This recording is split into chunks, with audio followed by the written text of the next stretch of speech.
আসসালামু আলাইকুম। আমরা আজকে আলোচনা করব কোম্পানি আইন 1994 এর কয়েকটি ধারা নিয়ে।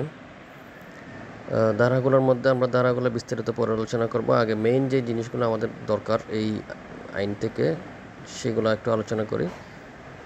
এই কোম্পানি আইন 1994 অনুসারে দুই ধরনের কোম্পানি নিয়ে আলোচনা হয়েছে। একটা হচ্ছে প্রাইভেট লিমিটেড কোম্পানি, একটা হচ্ছে পাবলিক লিমিটেড কোম্পানি।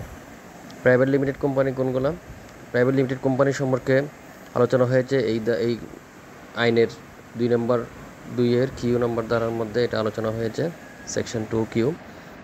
এবং এখানে বলছে হচ্ছে কোম্পানি হচ্ছে সেই কোম্পানি যেটা প্রাইভেট লিমিটেড কোম্পানি হচ্ছে সেই কোম্পানিটা যেটা রেস্ট্রিক্ট করে right to transfer the share, অর্থাৎ শেয়ার ট্রান্সফারটা রেস্ট্রিক্ট করে এবং prohibits the invitation to the public to subscribe for shares, অর্থাৎ যে কোম্পানিটা শেয়ার ট্রান্সফার প্রহিবিট করে, রেস্ট্রিক্ট করে এবং হচ্ছে একজনের শেয়ার পাবলিকের কাছে শেয়ার ইস্যুটা, সাবস্ক্রিপশন বা শেয়ার ইস্যুটা যেটা প্রহিবিট করে, নিষেধ করে, সেটাই হচ্ছে আপনার প্রাইভেট লিমিটেড কোম্পানি। আরেকটা জিনিস হচ্ছে এই প্রাইভেট লিমিটেড কোম্পানির মিনিমাম মেম্বার হচ্ছে আপনার member is limited by 50, minimum হচ্ছে আপনার 2 জন আর সর্বোচ্চ হচ্ছে 50 জন। অর্থাৎ এই প্রাইভেট লিমিটেড কোম্পানির মেইন শর্তই হচ্ছে লিমিটেড টু 50 মেম্বার্স, সর্বোচ্চ মেম্বার হতে পারবে 50 জন।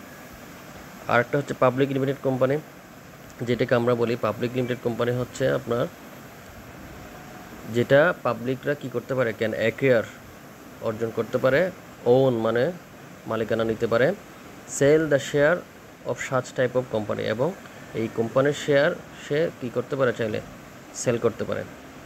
এবং পাবলিক লিমিটেড কোম্পানির শেয়ার সংখ্যা হচ্ছে আপনার limited to the share holdings এবং মেম্বার হচ্ছে আপনার আনলিমিটেড।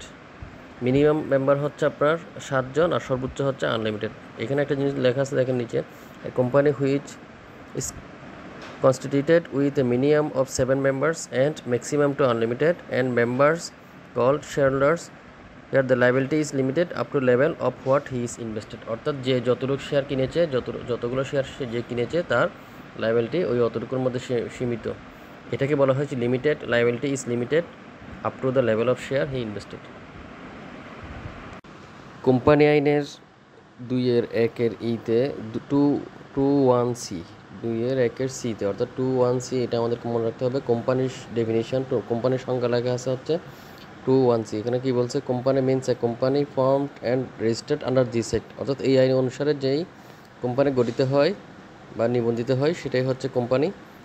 এবং এই আইনের ধারাটা হচ্ছে 2(1)(c) অনুসারে যে আইনটা রেজিস্ট্রিত হয়, যে কোম্পানিটা নিবন্ধিত হয় সেটাই হচ্ছে কোম্পানি। আর public limited, private limited company আমরা বলছি। এখন আমরা দেখি হচ্ছে প্রাইভেট এবং পাবলিক লিমিটেড কোম্পানির মধ্যে মূল পার্থক্যটা কী। প্রাইভেট লিমিটেড কোম্পানি আর পাবলিক লিমিটেড কোম্পানির মধ্যে মেইন পার্থক্যটা হচ্ছে মূলত আমরা যখন ব্যাংকে যখন অ্যাকাউন্ট খুলতে যাই তখন মেইন যে জিনিসটা আমাদেরকে লাগে ডিফারেন্ট, সেটা হচ্ছে আপনার সার্টিফিকেট অফ কমেন্সমেন্ট, এইটা একটা। আর মূল পার্থক্য যদি আপনি বলেন দুইটার মধ্যে, মেইন পার্থক্যটা হচ্ছে প্রাইভেট লিমিটেড কোম্পানি ওরা পাবলিকলি শেয়ার ইস্যু করতে পারে না, আর পাবলিক লিমিটেড কোম্পানি পাবলিকের কাছে কী করতে পারে, শেয়ার ইস্যু করতে পারে। এটার মানে কি, মানে ওরা আইপিও ছাড়তে পারে আর প্রাইভেট লিমিটেড কোম্পানি আইপিও ছাড়তে পারে না। আইপিও সম্পর্কে আপনারা নিশ্চয়ই জানেন, এইটা হচ্ছে মূল পার্থক্য।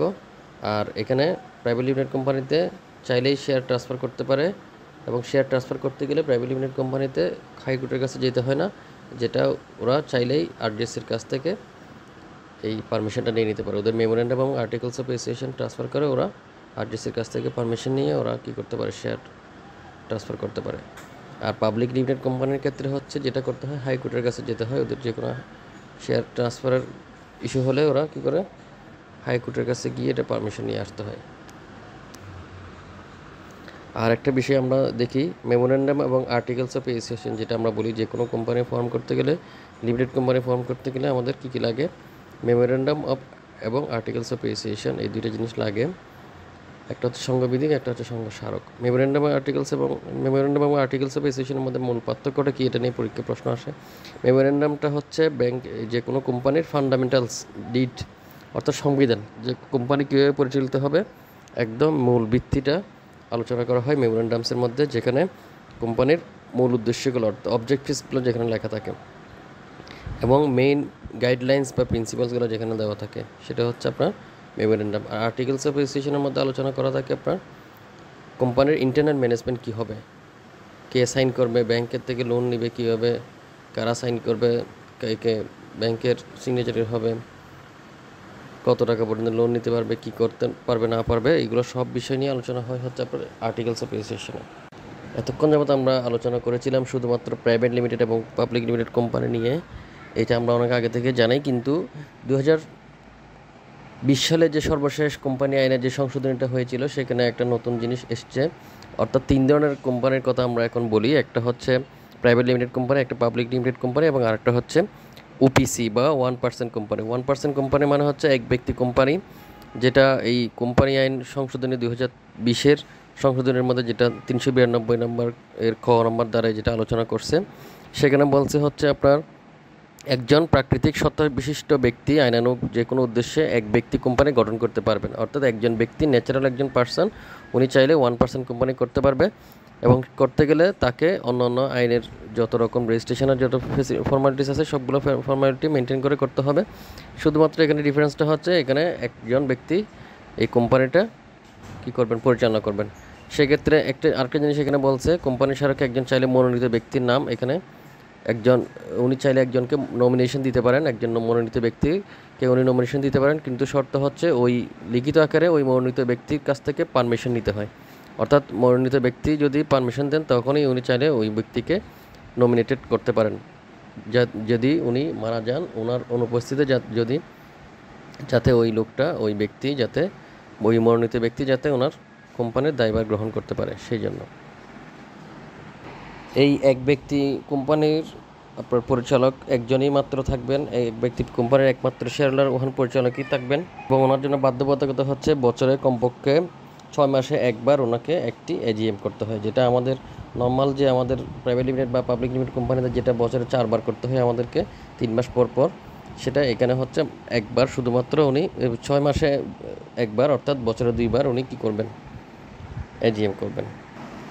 1% কোম্পানির ক্ষেত্রে আরেকটা সবচেয়ে ইম্পর্টেন্ট জিনিস হচ্ছে মূলধন কীরকম হবে। এক ব্যক্তি কোম্পানির শেয়ার মূলধন হবে আপনার সর্বনিম্ন হবে 25 লক্ষ টাকা এবং সর্বোচ্চ 5 কোটি টাকা। ওপিসি যেটাকে আমরা বলতেছি তার সর্বনিম্ন হবে 25 লাখ টাকা এবং সর্বোচ্চ 5 কোটি টাকা। এক্ষেত্রে এখন যদি দেখা যায় একটা ওপিসির 1 বছরের বার্ষিক টার্নওভার বা সেলস যদি 1 কোটি টাকা হয়, 1 কোটি টাকা থেকে যদি বেশি হয় বা 50 কোটি টাকা থেকে যদি কম হয়, এবং এটাকে আমরা তখন পর্যন্ত আমরা এটাকে ওপিসি বলবো। যদি 50 কোটি টাকার থেকে বেশি যদি হয়ে যায় তখন ওই কোম্পানি চাইলে ওই ওপিসি চাইলে যথাযথভাবে অ্যাপ্লিকেশন করে সে প্রাইভেট লিমিটেড কোম্পানি বা পাবলিক লিমিটেড কোম্পানির জন্য সে রূপান্তরিত করার জন্য সে আবেদন করতে পারবে। আর একটা বিষয় আমাদের জানা উচিত সবারই, সেটা হচ্ছে এই 3 ধরনের কোম্পানির কথা আমরা যেগুলো বলছি তার মধ্যে একটা প্রাইভেট লিমিটেড কোম্পানি, যেটার ক্ষেত্রে আমাদেরকে এখন বাধ্যতামূলকভাবে লিমিটেড শব্দটা এলটিডি শব্দটা লিখতে হয়। আর পাবলিক লিমিটেড কোম্পানি যখনই হয়ে যাবে কোনো কোম্পানি তখনই তাকে পিএলসি লিখতে হয়। আপনারা দেখতে পাচ্ছেন এখন বিভিন্ন ব্যাংক কিছুদিন পর শুধু দেখবেন আপনারা পিএলসি শব্দটা লিখে তাদের ব্র্যান্ড নেমটা চেঞ্জ করতেছে। এই জিনিসটা পিএলসিটা বাধ্যতামূলকভাবে আমাদের কোম্পানি আইন সংশোধনী 2020-এর যে সংশোধনী সেটা অনুসারে সবাইকে এখন করতে হচ্ছে। আর ওপিসির ক্ষেত্রে ওপিসি এই 3টে শব্দ লিখতে হবে। যদি কোনো কোম্পানি যদি এই 3টা নাম লেখার ক্ষেত্রে যদি কোনো ধরনের ভুল ভ্রান্তি করে অথবা একটা নাম লিখে সে যদি অন্য ব্যবসা করে থাকে তখন তাদের জন্য শাস্তি আছে। শাস্তিটা হচ্ছে যেই ব্যক্তিবর্গ বা যেই ব্যক্তি এই জিনিসটা করবেন তার জন্য প্রত্যেক দিন মিনিমাম বা ম্যাক্সিমাম হচ্ছে মিনিমাম না, ম্যাক্সিমাম হচ্ছে 500 টাকা করে তাকে কী করতে হবে, জরিমানা গুনতে হবে। যদি শুধুমাত্র নামের বেশ কম যদি সে ব্যবহার করে তাহলে তাকে দৈনিক 500 টাকা করে তাকে জরিমানা বহন করতে হবে। এই হচ্ছে ওপিসি, পিএলসি এবং লিমিটেড কোম্পানি 3টে কোম্পানি নিয়ে আলোচনা এখানে শেষ।